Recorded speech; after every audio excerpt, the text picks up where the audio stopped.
All right. Sorry. Trying to figure those kinds of things out on the fly is not my strong suit. I do not have a background in technology. So being kicked off that way was interesting. Didn't understand it, but here I am again. All right, let's round 2. Let's take it. All right. So I think where we left off, and I'll give a quick summary of what it is that we were talking about. We were talking about the whole Cesar Chavez debacle. I gave a little bit of a timeline about how this whole thing works out as far as the timelines in which Huerta says all these things, and then the kids and so forth. So I'm I find it very interesting the fact that we cannot question this. It's almost framed like we cannot question the fact that there's maybe there's maybe some holes in the story. And I'm not talking about little doubts. I'm talking about when I listened to this story, read uh when I read some of the information about this that's being given out. Um I find it interesting because there's a lot of connecting the dots that are not connected. And being a former union steward and you know doing grievances and then investigations when there's allegations toward people for everything, from fighting with one another um to sexual harassment, things like this, and there's a lot of nuances within it, and there's a lot of things that can change the story. I'm not saying that I believe or disbelieve her, or do I disbelieve the two girls with the accusations of SA. Um, I'm just saying, there's a lot of holes in the story, and I get a lot of pushback from people about the story. Whenever if anybody talks with me about it, we start talking about similarities. Talking about things that are, you know, if you're not on board with flogging Cesar Chavez, you're automatically assumed to be part of bad people. And that, and I find that kind of pushback not not a great way to have a conversation for the simple reason is this. Now, you can agree with me or disagree with me on this thing, but if you're already passing judgment based on what is currently being alleged, if you're already passing judgment, you would never make a good juror because you don't know the whole story. And nor can we ever, at this point, nor can we ever have the whole story, everything about the story. There's just nothing that we can do.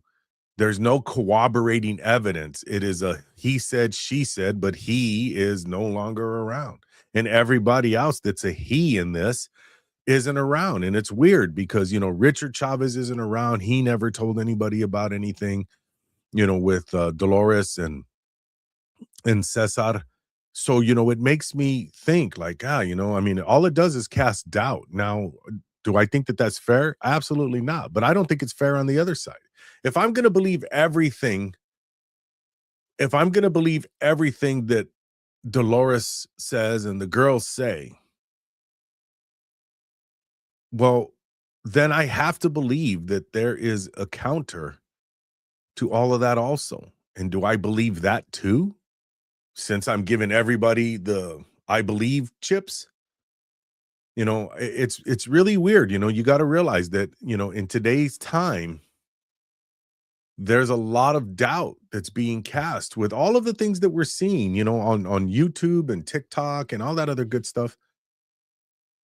You know, it there's a lot of things that I don't understand. I don't understand I don't understand how we continue to have all of these people alleging allegations and then we find out that they're untrue. Like, we've ruined people's lives on things that were not true, and don't get me wrong, some of these people are accused of some heinous things. You know, the Chavez issue is that's not a good thing, you know, this whole thing with Cesar Chavez is not a good thing, but it's like, do I just believe everything that's being said? Because, I mean, at this point at this point, you could pretty much accuse Cesar Chavez of being a Schnazi at this point. I mean, and there's no refuting it. Why? Because, well, you know, he he's not here to say anything. You know, you could say, "Oh my god, he had a private meeting." You know, he had private meetings and stuff. You could make the most outrageous allegations against this person, and yet at the same time, nothing can be corroborated. Now, even when I look at all the stuff, now I'm not gonna tell you that I read every piece of paper about anybody who's ever talked about this. No. But you know, the one constant that I find in this whole thing that causes me a moment of pause is the fact that is the fact that there's no way to prove whether this happened or didn't happen, with the exception of the two girls, I believe it's two girls, that Huerta had and says that they were from Chavez, which was DNA tested. They were his children. Those two kids were his children. And the two times that she says he forced himself on her and SA'd her, she got pregnant and had those two kids, and DNA testing was done, which is again, okay, those are his kids. But was it done by SA or was it done by, was it a mutual thing? I don't know. I mean, it's only her word versus nobody, the ether, the wind. I'm not saying I believe her. I'm not saying that I don't believe her. I'm just saying, okay, I'm not really sure what the hell's going on. And when you think about it, she only reconciled with those kids in 2019. And she came back and said, "Hey, I'm letting you know I am your mother, and this person and Cesar Chavez is your father." And 2019, she said, but she never told them that they were conceived through SA. She never says that. Okay, she never tells them that in 2019, and then you know, uh, she had contact with them since 2019 to just a couple of weeks ago when she informed them that the New York Times is going to come out with this thing on those two kids about the pedophile thing on those two kids. And at that point, she says, I'm just letting you know that like about a day or two before that was going to drop, she tells them that she was SA'd and that's how they were both conceived. And I was just kind of like, I don't know. It, it's a strange story. Now, could it be true? Absolutely. Absolutely that could be true. 100% that could be true.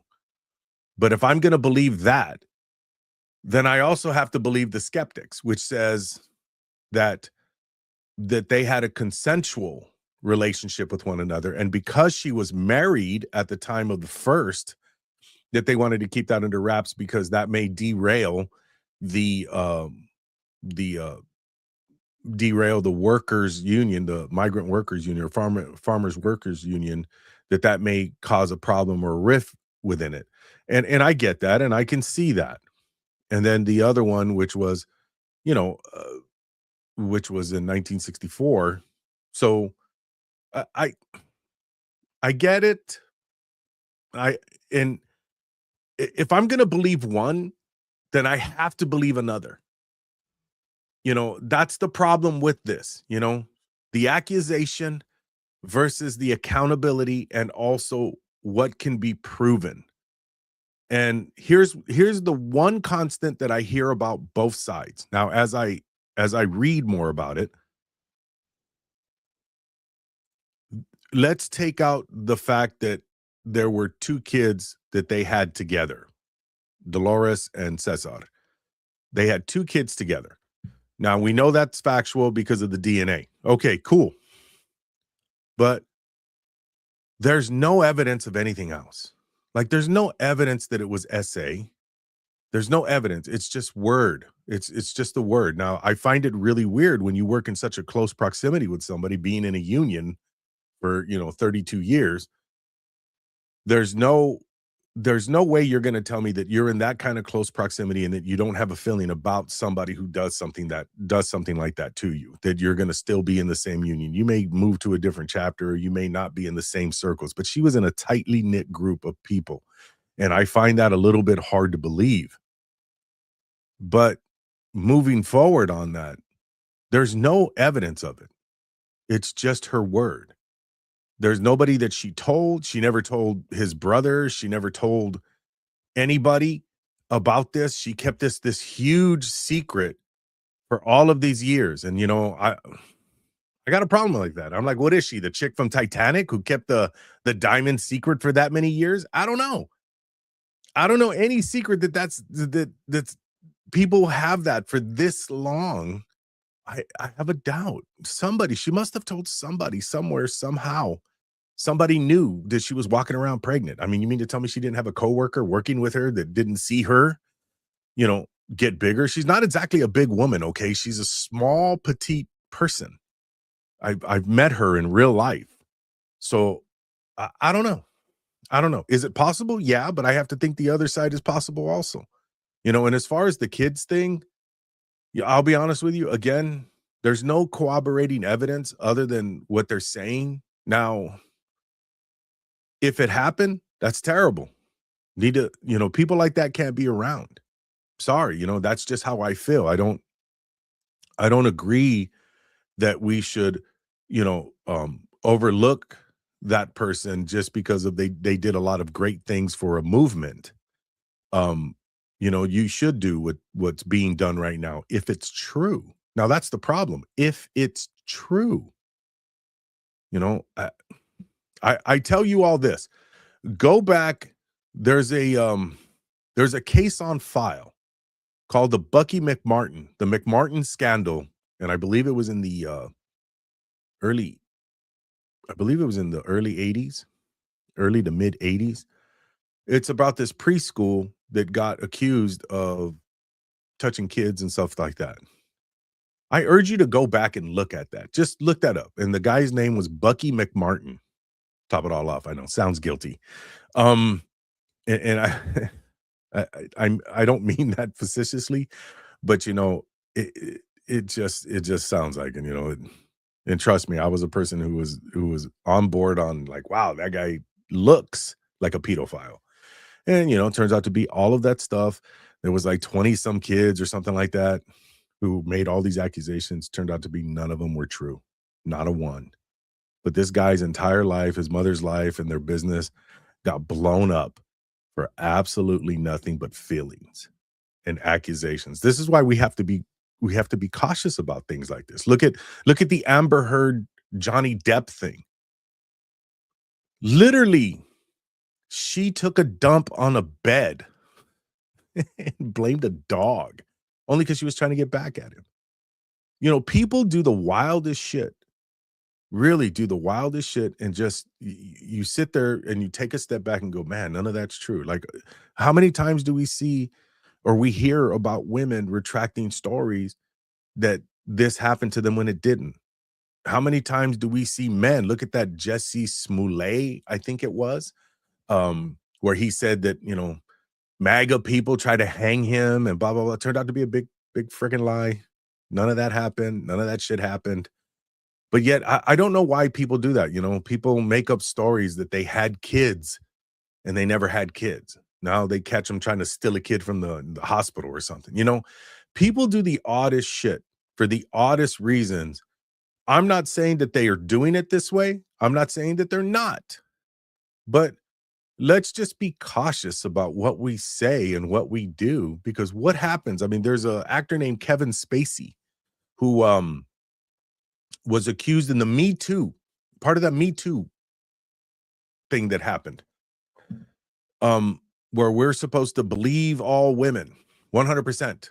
Well, it turns out to be, in his particular situation was a little bit different, but turned out to be that the accusation against him, he was blocked from the movies. He was a decent actor. I believe he was an Oscar winner at one point. He got accused of this stuff, and yet at the end, after he was ruined movie-wise, they didn't give him any roles, nothing turned out to be wasn't true. Wasn't true at all, but yet this guy had to endure all of those things, all of that shame, guilt, and insult that everybody kept throwing on him and his family for years until this vetted out. For what?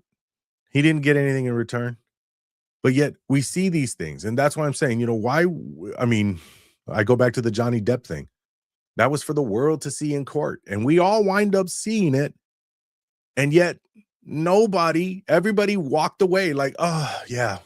Okay, well, I guess he's not guilty." And that's what they walked away with. Yet they were picketing and protesting, and Disney threw him out of the whole what is that Pirates of the Caribbean thing. That's a lot. That's a lot that happened to that guy. And he said he was ruined financially and missed out on millions upon millions of dollars of potential sponsors and everything that ran away from him. And he had a cash flow problem.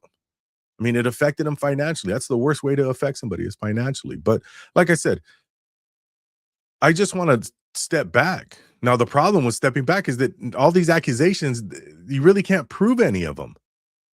And I'm talking about the accusation of grape and so forth. These things really can't be proven because now we're looking at in Dolores's case, you're looking at 50 years from the accusation to current. 50 years later. I'm not saying that I know some people are saying, "Well, I don't know how she might be losing her mind." I don't agree with that. I mean, if she is, there's a problem. But whether she is or isn't, she made an accusation that can't be vetted out. There's just nothing. There's no proof. There's nothing in writing. And speaking of writing, that's one of the things that they were saying that Cesar Chavez was grooming one of the little girls because of the letter she wrote to him. But yet there's nothing in the letter that says um anything about interactions with him that are of a physical nature. Nothing like that. It's all based on if you read the letter and not know all the other stuff that's being told to you, like all connecting the dots, when you read that letter, it's all basically admiration. Like she loves and admires him and basically says that in her letter as I believe at 12, 13, or 14 years old. I can't remember how old she was, but nonetheless, when you look at the age and time, people of that age wrote letters like that. When you look at the things that kids were doing at that age in that time, it was different. I'm not saying that it was good, bad, or indifferent with it. I'm just saying that they did things differently. Like, look, Richie Valens was making love songs that probably a 15-year-old shouldn't have made. I mean, and I know that there was another girl, there was a Mexicana, I believe out of Pomona, who made a love song that I constantly hear in the old school tracks. And I believe she was 14 when she sung that song. And it's a love ballad, like old school love ballad, like the Teen Angel, that kind of thing. So, there's a lot of stuff in there, but I find it interesting that if you have a question about this, why can't we just ask the question without being ridiculed for asking a question? I mean, I don't know. I don't know all the ins and outs. I don't know everything, but I just have a question. And anytime you ask a question, people want to make you feel like shit. And that's wrong. We can't have discussions that way. We need to move forward. But that's kind of all I had on the Chavez issue. I just find it interesting, which brings me to something else. My second subject is why do we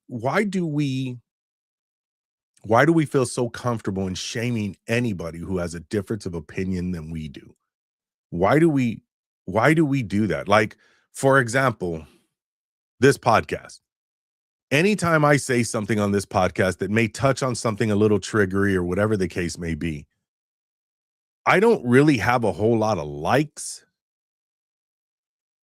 I really don't get a whole lot of likes, but I get a whole lot of instant message or direct messaging to me from people that have watched the podcast, and they'll say, "Wow, great job. I agree with you. That's, you hit the nail on the head, good job."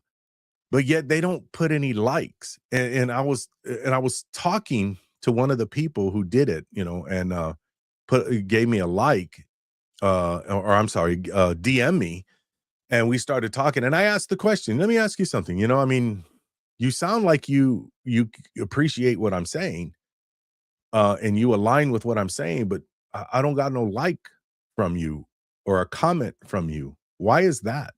And it's just me and you, and I asked her if it was okay that I speak about this, and she said yes. And she said, "Because I don't wanna if I give you a like, somebody's gonna tell me something." And I was like, "Really?" I go, "Have you had that happen before?" And she said, "Yes." She said that she gave me a like, and somebody reached out to her like, "Do you agree with what he's saying? How can you agree with what he's saying?" And she said she's had this on other things where she left comments. And and I don't understand how we beat people down for an opinion. It's just an opinion.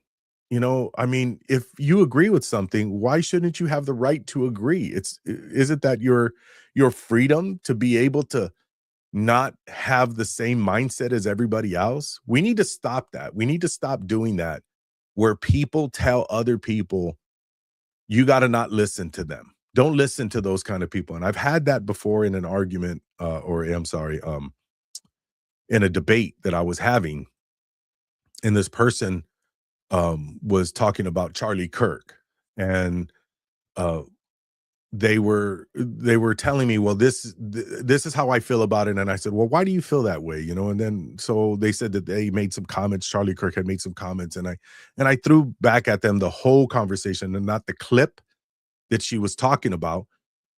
So I threw the whole comment back at her, and which kind of debunked what she was saying, because what she was telling me wasn't accurate. And then the whole clip explained, I mean, the whole interview explained the clip.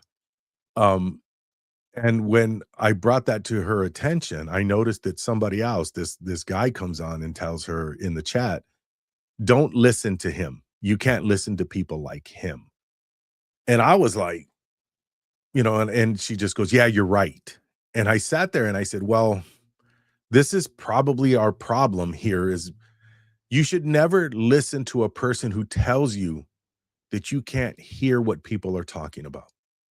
You should always listen to the people who tell you, listen to everything and make your own decision." Now, to me, that's more sound advice, because you're not trying to put people in an echo chamber of only ideals that are the same. It doesn't work that way. When you live in that echo chamber, that's drinking the Kool-Aid, as they like to say. And I love that. I love that phrase. How much Kool-Aid have you drank, or you're drinking the Kool-Aid? Because usually the people that are telling you that are the ones who've drank the most. I just try to have a honest conversation with people. I love the interaction. And look, if I don't have everything right, nor do I claim to have everything right, there's one thing that I know for sure.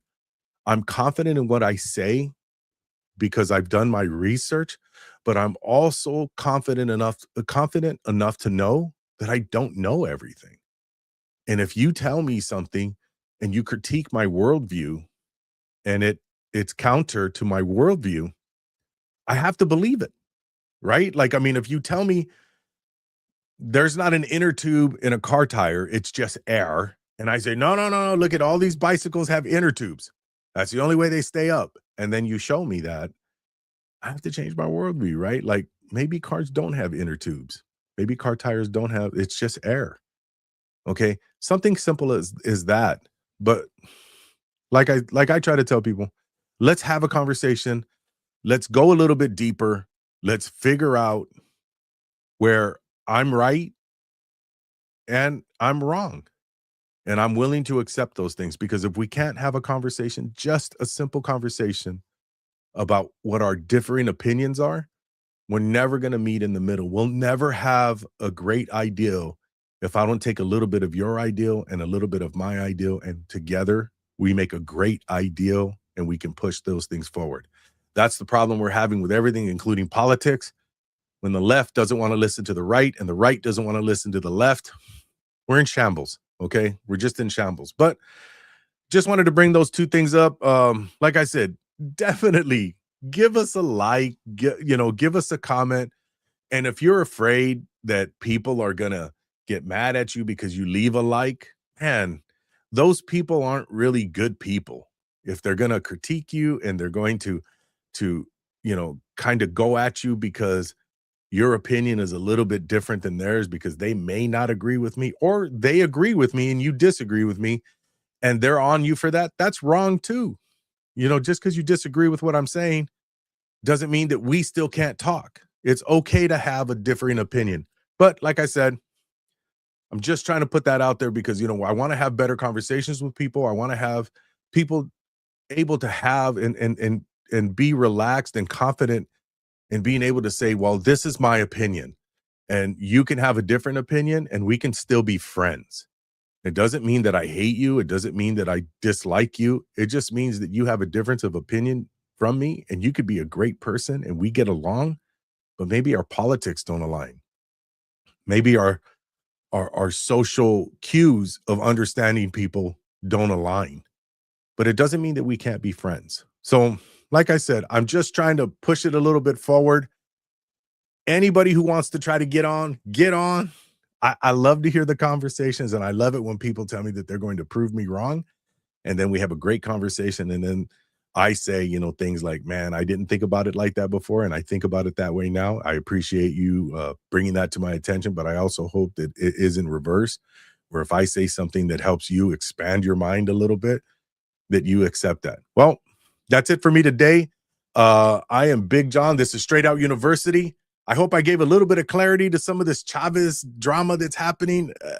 It's such a bad thing only because I am from the 805, which is one of the hubs that he came to on many, many, many occasions. And I also did march with the group. And I don't even remember how old I was, but it was on the 3rd Street Bridge. They marched all the way to City Hall. And, I feel good about the fact that we did that. I mean, I'm not happy with all the allegations, but I want to point out that they're all just allegations. You know, we all know what that means. It's somebody's telling me I'm something, or somebody's accusing you of something, and you're probably not that. But that's all I got for today. My name's Big John, host of Straight Out University. I hope you had a great weekend and that you're going to have a good week coming up.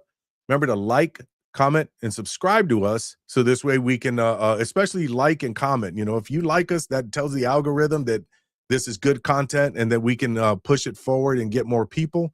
And as I tell everybody, I appreciate the fact most people try to prove me wrong and then don't. So bring it on. If you have it, bring it on. If you got a decision or a position, bring it on. And I'm willing to discuss this openly and without, and I'm not trying to be mean to people, but just discuss it openly. And like I tell everybody, the most important thing that we can do is understand this. Everybody is entitled to my opinion, and that's why I freely give it. Peace out.